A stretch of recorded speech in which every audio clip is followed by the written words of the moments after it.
നമ്മളെ നാടിന്റെ പോക്കത് എങ്ങോട്ടാണ്? ആണുങ്ങൾ ആണുങ്ങളെ കെട്ടുന്നു, പെണ്ണുങ്ങൾ പെണ്ണുങ്ങളെ കെട്ടുന്നു. ആണുങ്ങൾ ആണുങ്ങളെ കെട്ടുന്നത് പോട്ടേന്ന് വയ്ക്കാം, അങ്ങനെയെങ്കിലും കുറച്ചൊരു ഒഴിഞ്ഞു കിട്ടും. പെണ്ണുങ്ങൾ പെണ്ണുങ്ങളെ കെട്ടിയാ എന്നെപ്പോലുള്ളവർക്ക് ആര് പെണ്ണ് തരും? ഇവ ആണിനോടാണോ പെണ്ണിനോടാണോ എന്തോ കണ്ട് കണ്ട് കണ്ട് കണ്ട് അറത് കണ്ട ഇവന് ആരും ചോദിക്കണം എന്തായിരുന്നു? അതല്ല, അത് നിന്റെ ആരാണെന്ന്. പൂക്കി പൂക്കിയെ ഞാൻ പൊക്കി. പട്ടാള ഹുസൈന്റെ മോളാണത്. എന്റെ പൂക്കിയാണത്. നിന്റെ പൂത്തിരി അയാൾ ചെത്തി വിടും.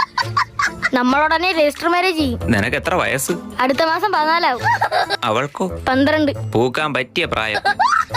എന്ത് പ്രായപൂത്തിരി വേണം. പൂത്തിരി വേണോന്ന് പ്രായപൂർത്തിയാവണം. നിനക്കായ? എനിക്കായിട്ട് 8 കൊല്ലമായി. എന്നിട്ട് പൂക്കിയില്ലേ? പൂക്കി പോയിട്ട് ഒരു പക്കി പോലും മൈൻഡ് ചെയ്യണില്ല. ആമിനത്താത്താക്ക് നിന്നൊരു നോട്ടുണ്ട്.